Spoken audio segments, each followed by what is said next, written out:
It's great to have you here on the Clark Howard Show. Our mission is to serve you and empower you so you make better financial decisions in your life. One decision many Americans are making right now is turning the clock back by downsizing the home you live in. The reason people are doing it is what's truly a surprise. Also, do you ever haggle over the price of something? Very, very common around the world. Not so much here in the United States. It's an art that Americans don't really adapt to. I want to talk about that. So the average size of an American home or household, because it doesn't have to be a single family home, has gone up, up, up, and up for the last 3 generations. At the same time, the number of people living in each household has gone down, down, down. So, I mean, let's face facts here, particularly for homeowners. How many homeowners live, typically, if they don't have kids, how many live in like 3 rooms of their home? And the other rooms just sit there unused. It's very common. And when our family was at its largest with people in the household, we bought a home that was owned by empty nesters who owned a home with all those bedrooms because they kept hoping that their kids would come home and visit. And when we bought the home, it was because they finally realized, well, the kids really aren't coming to visit. And they moved to a 2-bedroom from a 5-bedroom. And the 5-bedroom was perfect for us at that time. Well, so Americans are like, this is a lot to pay for. Got more utilities, and utilities in the United States have been going up and up and up. In fact, a survey recently said that 20% of Americans want to move to a smaller place just because they don't want to have to pay all the utilities. And that's just part of it. You may have higher property taxes. You may have more maintenance to take care of, more repairs. You get big enough, instead of 1 air conditioning and heating system, you might have to have 2 or 3 or whatever. So this back to the basics idea, it's why there's all these shows. When I see all this stuff when I go to a doctor's office and you're in that waiting room forever and they have a TV in there, and they're always showing these home channels. And there was an ad when I was at a doctor recently that was all the different micro home, tiny home shows that air on that channel. It was one after another, and there's this tiny home show and that tiny home show and this other tiny home show. And tiny homes will never be more than a small segment of the market, but it speaks to people looking for lower cost and more simplicity. So here's my rule. If your family, your kids have moved somewhere else in the country, and when they come to visit, pay for a hotel room for them instead of having those rooms in your home that are empty all year long because you're paying for all that square footage. So that's just my advice. And Christa, I've always said that hotels are a great place for family when they visit. Mm-hmm. How many times have you heard me say that over the years? So many times. All right, we'll go to some questions now. We've got this from Nick in Georgia. He says, your advice on life insurance is sinking in, and I bank with a few credit unions. I have never heard your take on life insurance mailers that come from credit unions. I'm unconvinced that credit union life insurance is the best deal out there. I like for you to shop for life insurance in I've got a methodical process for you to shop for it on Clark.com where I walk you through what you should buy and where you should look to buying it, the process. But if you have a credit union membership where they're enclosing those mailers, because I get them as well, pitching their life insurance, as long as you use the protocol that I recommend, buying level term for the period of time you want, that the company is rated at least A+ by AM Best, and the credit union life insurance meets all those criteria, getting a quote from them is fine to do. I'd be surprised if it's cheaper potentially than you'd find elsewhere, but there's nothing wrong with having it quoted for you. Massimo in New Jersey says, I thought I knew a lot until I started to follow your podcast a year ago. I changed my mobile service provider and car insurance. You're providing so much valuable information. I'm trying to protect myself and my family from hacking. I have a secure password site for the past few years, and I've frozen my 3 credit scores as per your recommendation. And I'm also using an online identity protection program for $8 per month. $100 a year. The password protection service also offers dark web monitoring. Do you recommend that I keep the protection I have, or is it just a waste of money? I was even looking at the Costco solution. Yeah. So first of all, this is a Costco product I would never sign up for. It's $9 to $14 a month, I think, depending on what kind of membership you have. And I just don't like these identity theft protection kit kind of things. The one you have already, you're spending $100 a year for it, similar in price to one of the Costco levels. Would not do the Costco one, wouldn't do the one you're doing.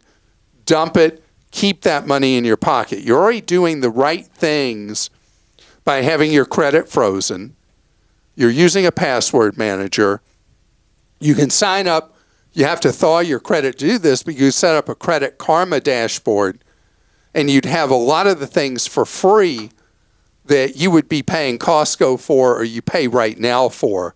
The big things you've already done, and having one of these monitoring things, I don't think have any value. David in Georgia says, when purchasing travel insurance for a trip, it asks for the total cost of the trip. My trip involves a flight that will be purchased using Skymiles. Do I just use the cost of the flight as if I paid for it instead of using Skymiles? All right, so that's a great question. Normally, and this is a change, you can redeposit your frequent flyer miles with most programs at no cost. So if a trip had to be canceled, you don't have to insure the miles, because the miles just redeposit. There may be a small fee, depending on the airline. You may have a $75 fee or something like that to redeposit your miles. So that would not normally be an issue. If you're worried about being already on a journey, you have to change your trip because of something that happens, there would be an eligible expense. Call the travel insurance provider who you're thinking of using and ask them, because I'm sure they've had the question before, how they would treat the expense of you having to buy a new ticket to get home from a trip. So that would be the real issue, is how you get home in a trip interruption situation. And they'll be able to tell you how you would cover that possibility when you have used frequent flyer miles to go on the trip. Okay, and from Julie in Oregon, on my last few flights, the TSA has only requested my ID and not my boarding pass. This has happened at different U.S. airports. I'm surprised I haven't heard or read anything about this change. Is this the new airport security process? Yes, it's airport by airport in the country based on passenger volumes. There's a higher, a more sophisticated technology base that is technology data set that's available to the TSA. So the airlines provide the TSA with your flight information before you ever show up at the airport. So they already know that you're flying what flight you're flying on and all that.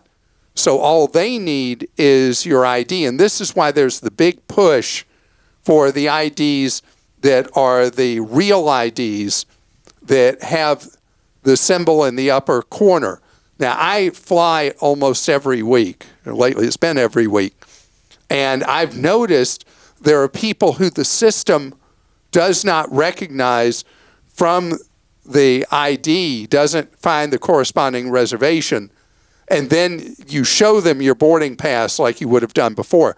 That actually happened to me last month, where my ID was not enough.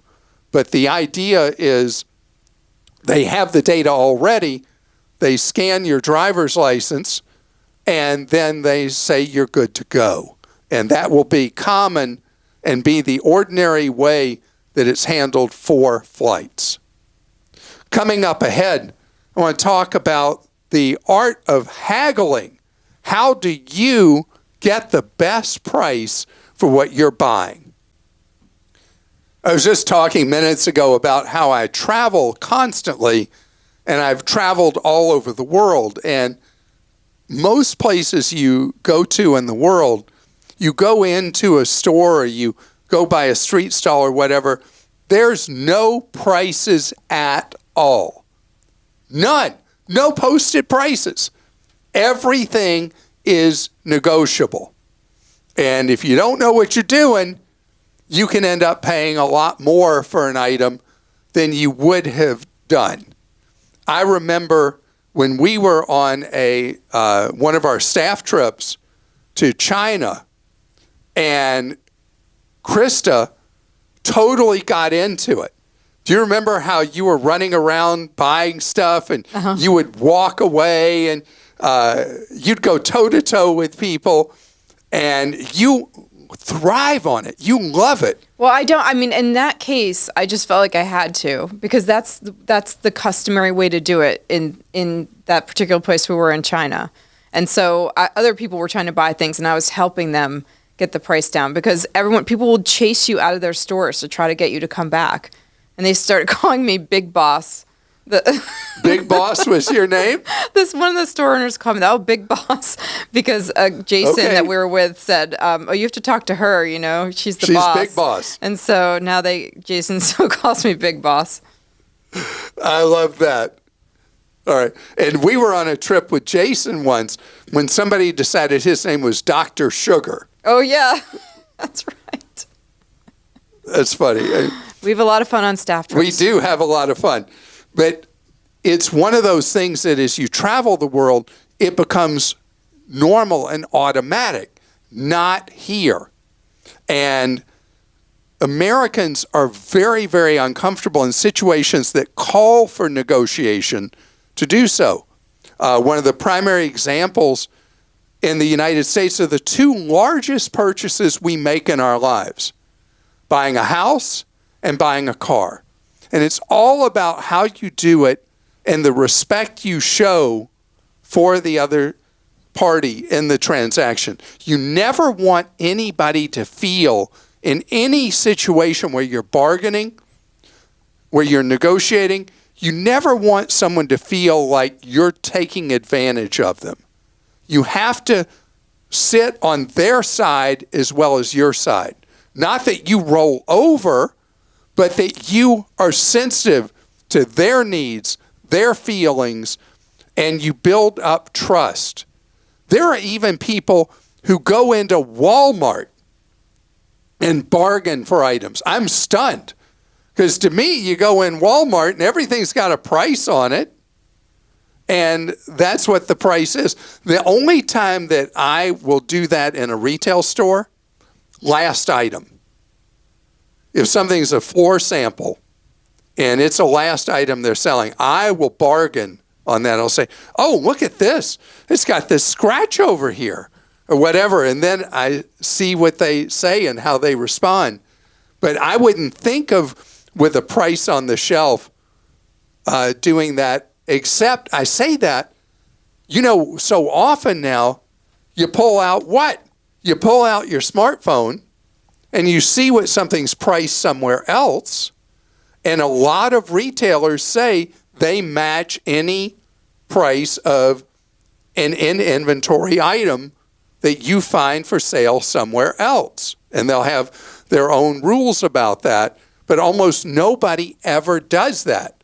I do. I pull this phone out and I see what's available around on that item, and if they don't want to match that item in price, what I do next is I just go to the other place and I buy the item.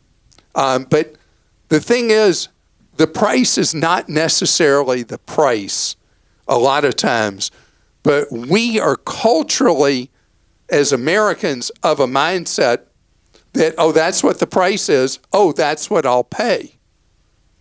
It's your money. You want to be careful with it. At the same time, be very respectful of the person you're talking to. And that's key. So often, when we are combative with somebody, what are they? They're then combative back with us. So kindness goes a long way. What I call being politely persistent is so often key in life in so many situations where you want to make sure you're getting a fair deal, a square deal. All right, we'll go to questions. Lori in California says, what are Clark's thoughts on purchasing a home in an over 55 community? I'm 53 and live in Orange County, California. I would love to buy a home here to live at from 55 till my old age. The weather's great in California and heating and cooling bills are low. The only drawback I can see is I wouldn't have property to hand down to my daughter should I pass before she's 55, and she's 22 now. What would you recommend, Clark? I'm tired of paying $2,400 in rent for a place I'll never own. So, Lori, 55-plus communities are intensely popular all over the country. It used to be something that was really only prominent in the Mountain West, and now is all over the country, even in high-rises for people that are living independent 55-plus living communities. And if you want to live in one, you don't think of it like a traditional real estate purchase. Like if you bought a home not in a 55 plus, you brought up exactly with your daughter being able to have that property, but maybe not in a 55 plus. So although you'd be 88? Wait, 80, 33, 86. Okay, that was pitiful of me. That should not have been that hard for me to do, Lori. So you could certainly live that long. But then your daughter may not even want to live there. The thing I'll tell you about 55-plus communities is it is an investment in yourself rather than a traditional investment, because there's a certain limitation to it with the restrictions who can live there. The pool of potential buyers is smaller, and the time at which it may no longer be where you want to live. Even if you're still living, it may not be where you want to live. It may or may not be a good time to sell that property, and you have a smaller pool of potential buyers. So having said all that, it is a lifestyle choice, and people love it. So many people go into a 55-plus community and love it. They come in two flavors. One is a 55-plus community that is just a bunch of people living independently in homes or townhouses or even potentially in a high-rise. And then there are those that are referred to as continuing care, that you start off living independently in your own home, and then much later in life, if you need care, that care will be available in the same property where you're living independently. And that's referred to as continuing care. So this has many flavors, many types of facilities, and I would say look at many different communities and read the contracts and the policies to make sure it's something you want to get into. because it is, in terms of housing, it is easier to get into it than it is to get out of it. Anthony in Texas says, I recently received a promotion at work and it really motivated me to rehaul my finances. I found your podcast in the process and I'm a huge Clarkaholic now. I've listened to a few dozen of your episodes and have heard you talk about freezing credit several times. I find it odd that you're only able to lock your credit using apps in the Google Play Store, but not freeze it. They don't quite make it clear what the difference is between a freeze and a lock. What I found particularly disturbing was Equifax has a separate app that allows you to lock your account, and the login is different than the Equifax account itself.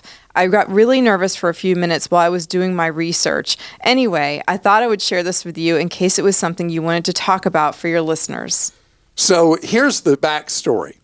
The Equifax, TransUnion, Experian, the credit bureaus, hated credit freeze, but didn't really worry about it because until the massive Equifax data breach of, how many years ago is that now? 6? A long time ago.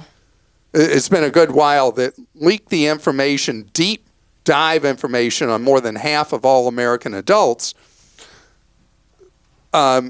People became very active doing credit freezes.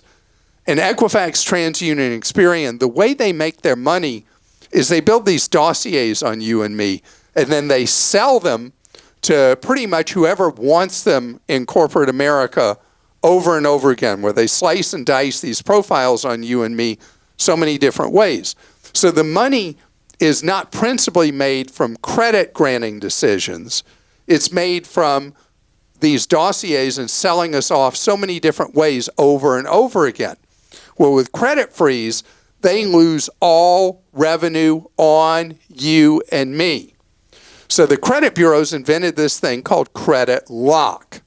And what credit lock is it does just the part of locking down your credit for applying for credit, your identity for applying for credit.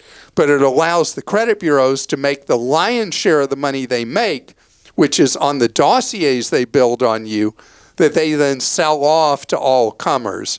And so you only truly protect your identity when you do credit freeze. So Equifax, TransUnion, and Experian hate credit freeze so much that they make it much easier to set up the inferior credit lock that they invented as an idea instead of doing the all-encompassing credit freeze.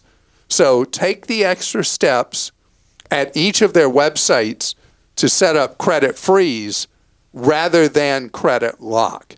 If you're just never going to get around to doing credit freeze because of the extra work, and it's not much extra work, then at least do credit lock.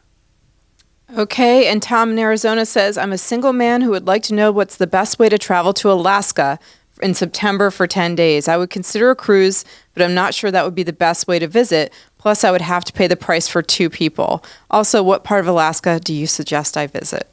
So there's a couple of ways you can do Alaska, and cruise is what most people do.